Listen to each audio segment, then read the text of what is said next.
नमस्कार साथियों, स्वागत है आप सभी का एससीएस क्लासेस में। इस क्लास में आप लोग देखेंगे रेलवे एनटीपीसी 2025 में जो आपका एग्ज़ाम होने वाला है। जो ये एग्ज़ाम परीक्षा तिथि आपकी जो होगी 5 जून से 23 जून के बीच में आपका होने जा रहा है। इस क्लास में आपके लिए सामान्य जागरूकता के प्रश्नों को देखने को मिलेंगे जो कि प्रीवियस ईयर के क्वेश्चनों पर आधारित हैं। विद एक्स्ट्रा फैक्ट के साथ आपके लिए यहाँ पर ये क्वेश्चंस प्रोवाइड कराए जाएंगे। और ये जो क्लास होगी ये पहली क्लास होगी, इसलिए आप क्लास को पूरा देखें, क्योंकि इसका नाम भी इसीलिए रखा गया है रिवीजन सीरीज़। इससे आपकी रिवीजन भी हो जाएगी, क्योंकि रिवीजन होना बहुत ज़रूरी होता है। चलिए बढ़ते हैं अपने प्रश्नों की श्रृंखला की तरफ। पहला जो खंड अपना होगा वह होगा पाषाण काल से संबंधित जितने प्रश्न आए हुए हैं। उसके बाद में अपना खंड होगा वह होगा सिंधु सभ्यता से संबंधित जितने भी प्रश्न रेलवे एनटीपीसी में अब तक पूछे जा चुके हैं। और ये जो सेशन है प्राचीन हिस्ट्री से संबंधित ये क्वेश्चंस होंगे। चलिए देखते हैं पहला प्रश्न क्या है। पहला प्रश्न है कि इनमें से कौन सा पाषाण युग, जिसे स्टोन एज भी कहते हैं, क्या कहते हैं, स्टोन एज के नाम से भी जाना जाता है, के 3 प्रमुख कालों के अंतर्गत नहीं आता है। तो वह कौन सा नहीं आता है? वह नहीं आता है आपका ताम्र पाषाण। क्या नहीं आएगा आपका? ताम्र पाषाण। इस तरह से जो सी वाला होगा यह आपका सही जवाब होगा, जो कि ये जो क्वेश्चन है आपका ये क्वेश्चन 2021 में पूछा जा चुका है और फर्स्ट शिफ्ट में पूछा जा चुका है। चलिए इसके एक्स्ट्रा फैक्ट को देखते हैं। पाषाण युग में मनुष्य पत्थर के औजारों का उपयोग करता था। जो मनुष्य पाषाण युग में पत्थरों का उपयोग क्यों करता था? क्योंकि वहाँ उस समय में माचिस आदि दिया सलाई या सापटें नहीं थी, जिस कारण वो पत्थरों से रगड़ करके आग को जलाया करते थे। जिन्हें 3 युगों में बांटा गया था। वो कौन कौन से युग थे? पुरा पाषाण युग, मध्य पाषाण युग तथा नव पाषाण युग में से बांटा गया। लेकिन जो ताम्र पाषाण युग नव पाषाण युग के बाद आरंभ हुआ था। जो ताम्र पाषाण जो युग था वह किसके पश्चात आया था? वह नव पाषाण युग के बाद में आया था। चलिए और देखते हैं इसके बारे में थोड़ा सा। जिसमें मनुष्य तांबे के औजारों का उपयोग करने लगा। क्या करने लगा? तो ताम्र पाषाण युग था, इसमें मनुष्य क्या करने लगा था? तांबे का उपयोग करने लगा था, अर्थात तांबे के औजारों को बनाने लगा। लगभग 5000 ईसा पूर्व में मनुष्य ने सर्वप्रथम तांबा धातु का प्रयोग किया था। कब किया था? 5000 वर्ष के पश्चात तांबा का प्रयोग किया था। चलिए बढ़ते हैं अपने अगले प्रश्न की तरफ। अगला प्रश्न है कि भीमबेटका की गुफाओं की खोज कब हुई थी? तब इनकी खोज कब हुई थी? इनकी खोज हुई थी 1957 से 1958 के बीच में हुई थी। चलिए इसके एक्स्ट्रा फैक्ट को देखते हैं, क्योंकि क्वेश्चन यहाँ से भी बनते हैं। भीमबेटका की जो गुफाएं भारत में कहाँ पाई जाती हैं? ये पाई जाती है मध्य प्रदेश में। और किस ज़िले में पाई जाती है? रायसेन ज़िले में पाई जाती है। ये गुफाएं चारों तरफ से विंध्य पर्वतमालाओं से घिरी हुई। कौन सी पर्वतमाला है? विंध्य पर्वतमाला से घिरी हुई है। यह एक पुरापाषाणी गुफा आवास है, जिसकी निरंतरता मध्य ऐतिहासिक काल तक रही है। इसकी खोज डॉक्टर विष्णु श्रीधर वाकड़कर ने की थी। ये भी आपका इम्पोर्टेंट हो सकता है आपसे ये पूछ ले। चलिए बढ़ते हैं अपने अगले प्रश्न की तरफ। अगला प्रश्न अपना है कि भीमबेटका के शैलाश्रय निम्नलिखित में से किसके लिए प्रसिद्ध हैं? तब ये किसके लिए प्रसिद्ध हैं? कमेंट करें आप लोग, ये किसके लिए प्रसिद्ध हैं? ये आपको जो प्रसिद्ध हैं, ये जो प्रसिद्ध हैं आपके भारतीय उपमहाद्वीप पर मानव जीवन के प्राचीनतम चिन्हों की वजह से क्या है? चिन्हों की वजह से हैं। ठीक है, इस तरह से बढ़ते हैं अपने अगले प्रश्न की तरफ। अगला प्रश्न अपना है कि भारत में पाषाण कालीन शिला चित्रकारी कहाँ पाई जाती है? ये कहाँ पाई जाती है? कमेंट करें आप लोग, ये कहाँ पाई जाती है चित्रकारी? आपको यदि जवाब आ रहा है तो आप कमेंट करके आप बता सकते हैं। भीमबेटका भारत के मध्य प्रदेश में किस ज़िले में पाई जाती है गुफाएं? मध्य प्रदेश में। और ये रायसेन ज़िले में पाई जाती हैं। और कालीन शिला चित्रकारी भी पाई जाती है। कहाँ? मध्य प्रदेश में पाई जाती है। चलिए बढ़ते हैं अपने अगले प्रश्न की तरफ। अगला प्रश्न है कि निम्नलिखित में से कौन सा मानव गतिविधियों एवं सभ्यता के प्राक ऐतिहासिक काल का सही कालक्रम है। ये आपका जो पहला वाला ऑप्शन होगा यही आपका सही जवाब हो जाएगा। क्या होता है इसका क्रम? पहले होता है पुरापाषाण काल आएगा, फिर मध्य पाषाण काल, फिर नवपाषाण काल और फिर आएगा इसके बाद में ताम्रपाषाण काल। चलिए बढ़ते हैं अपने अगले पेज की तरफ। अगला जो अपना जो सेक्शन है वह सिंधु सभ्यता के संबंधित क्वेश्चनों से। वह क्या था? वह किससे था जो आपका इससे पहले था? यह आपका था पाषाण काल से संबंधित था और ये जो आपका है सिंधु सभ्यता से संबंधित है। चलिए देखते हैं अपने प्रश्न को। सिंधु घाटी सभ्यता के समय में शिल्प निर्माण के लिए सीप कहाँ से प्राप्त किए जाते थे? ये प्राप्त किए जाते हैं नागेश्वर। और नागेश्वर किस राज्य में, आप कमेंट करके बताएंगे।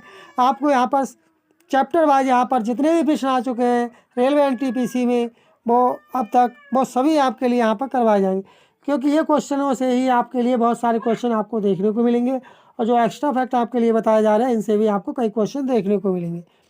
इसलिए आपको क्लास ध्यान से देखना है और अपना रिवीजन भी अच्छे से आपका हो जाएगा। चलिए बढ़ते हैं अपने अगले पेज की तरफ।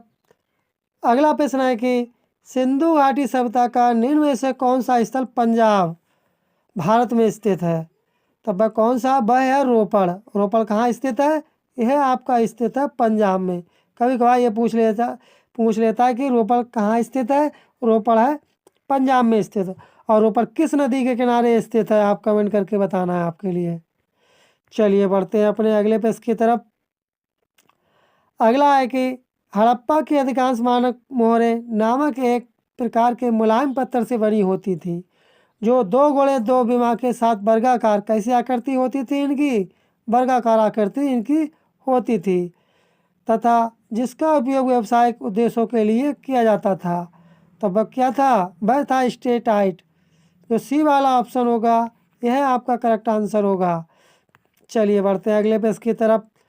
अगला है कि धौलावीरा डैश राज्य में स्थित है। देखिए इससे पहले आपको बताया गया था कि जो रोपड़ है वह किस राज्य में स्थित है? वह आपका स्थित है पंजाब में। और पूछ लिया गया कि धौलावीरा कहाँ स्थित है, क्योंकि इससे क्वेश्चंस इस तरह के आपके बनेंगे। और जो धौलावीरा वह आपका स्थित है कहाँ? गुजरात में स्थित है। ए वाला जो ऑप्शन होगा ये आपका सही जवाब होगा। और इसे यूनेस्को धरोहर का शामिल किया गया था 2021 में, इसे शामिल किया गया था। और इसकी खोज किसने की थी? 1968 में जगपति जोशी द्वारा इसे खोजा गया था। किसे? धौलावीरा के लिए। चलिए बढ़ते हैं अपने अगले पेज की तरफ। अगला प्रश्न है कि धौलावीरा एक पुरातात्विक स्थान किस समय अवधि से जुड़ी हुई है? ये जुड़ी हुई है सिंधु घाटी सभ्यता से। चलिए बढ़ते हैं अगले पेज की तरफ। अगला है कि मोहनजोदड़ो में पाया गया विशाल स्नानघर एक विशाल डैश था। तब ये इसकी जो आकृति थी वह किस टाइप की थी? वह थी आयताकार टैंक के रूप में पाया गया था। चलिए बढ़ते हैं अपने अगले पेज की तरफ। अगला प्रश्न अपना है कि वर्ष 1920 और 21 के आसपास किस नदी के किनारे खुदाई के दौरान हड़प्पा शहर मिला? तब किसके दौरान मिला था? यह रावी नदी के किनारे, रावी के दौरान यह मिला था। और इसकी जो लोकेशन होगी वह क्या होगी? वह पाकिस्तान का मोंटोगोमरी जिला, जो कि रावी नदी के किनारे स्थित है। 1920 में और 21 में इसकी खुदाई के दौरान ये क्या हुआ था? प्राप्त हुआ था। चलिए बढ़ते हैं अपने अगले पेज की तरफ। अगला प्रश्न है कि सिंधु घाटी सभ्यता के किस शहर का शाब्दिक अर्थ मृतकों का टीला है? तो इसका सही जवाब हो जाएगा मोहनजोदड़ो का अर्थ क्या होता है? मृतकों का टीला कहते हैं इसके लिए। चलिए बढ़ते हैं अपने अगले पेज की तरफ। अगला है कि मोहनजोदड़ो शब्द का अर्थ क्या है? तब इसका क्या होता है? मृतकों का टीला। चलिए बढ़ते हैं अगले पेज की तरफ।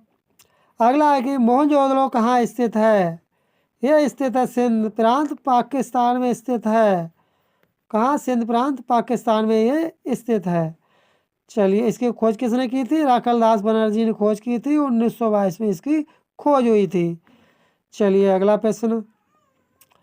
अगला है कि हड़प्पा सभ्यता का कौन सा शहर विशिष्ट रूप से मनके बनाना, सीप काटना, धातु की वस्तुएं बनाना और मोहर बनाना और तराजू का निर्माण करना आदि कार्यों सहित शिल्प उत्पादन के लिए समर्पित था।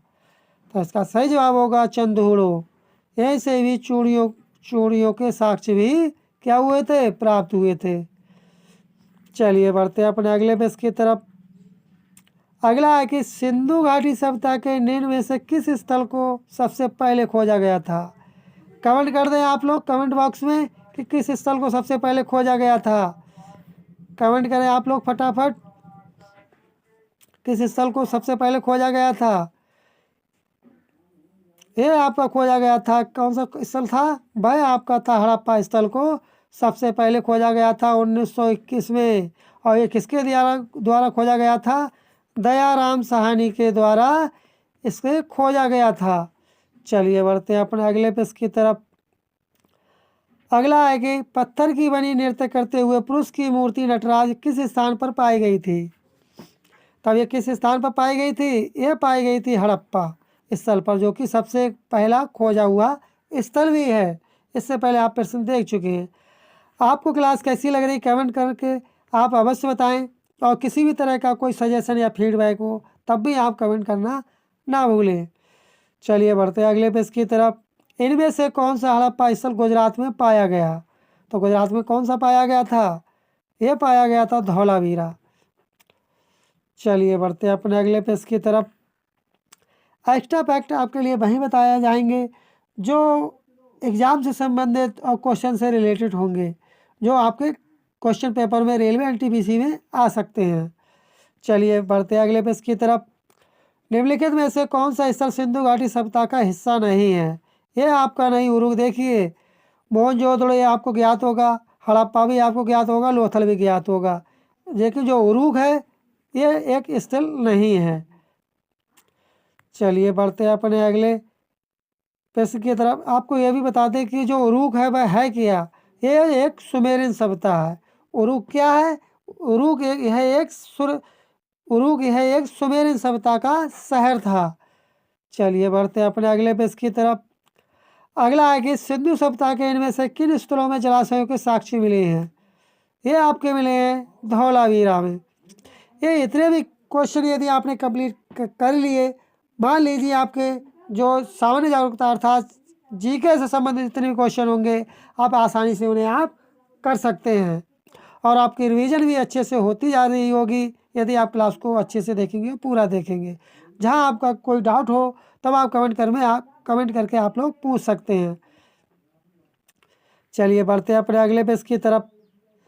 अगला है कि पुरातत्व स्थल सुरकोटदा किस राज्य शहर में स्थित है। इस तरह का तो प्रश्न आपको एक मिलने वाला, आपको रेलवे एनटीपीसी एग्ज़ाम जो आपका जून में शुरू होने जा रहा है, 5 जून से शुरू होगा और 23 जून तक आपका चलने वाला है। उन शिफ्टों में किसी ना किसी शिफ्टों में इस टाइप का आपको एक क्वेश्चन अवश्य देखने को मिलेगा, इसलिए आप क्लास को पूरा देखें, कहीं से भी स्किप ना करें। चलिए बढ़ते हैं अपने अगले पेज की तरफ। अगला है कि 1944 में भारतीय पुरातत्व सर्वेक्षण के महानिदेशक के रूप में किसने पदभार संभाला और हड़प्पा की खुदाई का जिम्मा लिया था। वो कौन थे, वो थे रेम व्हीलर। कौन थे, रेम व्हीलर। इस तरह से जो डी वाला ऑप्शन होगा यह आपका सही जवाब होगा। चलिए बढ़ते हैं अपने अगले पेज की तरफ। अगला है कि प्रसिद्ध सिंधु घाटी स्थल मोहनजोदड़ो की पहली बार खुदाई किस प्रख्यात भारतीय पुरातत्व द्वारा की गई थी। इसके द्वारा की गई थी, इसकी जो खुदाई की गई थी वह की गई थी आर.डी. बनर्जी के द्वारा इसकी खुदाई की गई थी, इसलिए सी वाला जो ऑप्शन होगा यह आपका सही जवाब होगा। चलिए बढ़ते हैं अपने अगले पेज की तरफ। अगला है कि हड़प्पा सभ्यता 2500 BC के आसपास विकास किया था। आज उन्हें हम क्या कहते हैं, बताएं आप लोग, कमेंट करें, उन्हें हम क्या कहते हैं। उन्हें कहते हैं पश्चिमी भारत और पाकिस्तान कहते हैं। क्या कहते हैं, पश्चिमी भारत और पाकिस्तान कहते हैं उनके लिए। चलिए बढ़ते हैं अगले पेज की तरफ, और इसका जवाब आपके लिए कमेंट बॉक्स में बताना कि इसका सही जवाब क्या होगा। आप लोग कमेंट करना ना भूलें। इस प्रश्न का जवाब, सिंधु घाटी सभ्यता की सबसे महत्वपूर्ण विशेषता क्या थी। कमेंट करके आप लोगों को इसका जवाब बताना है। और आपको क्लास कैसी लगी कमेंट करके अवश्य बताएं। यदि आप चैनल पर नए हो, अभी तक चैनल को सब्सक्राइब नहीं किए, तब आप चैनल को सब्सक्राइब कर लें और चैनल को सब्सक्राइब कर लें और वीडियो को आप लोग लाइक कर दें। और नोटिफिकेशन बेल आइकन आप लोग दबाना भूलें, जिससे आपको समय समय पर नोटिफिकेशन प्राप्त हो सके। चलिए मिलते हैं जल्दी नेक्स्ट क्लास में, तब तक के लिए धन्यवाद। जय हिंद, जय भारत।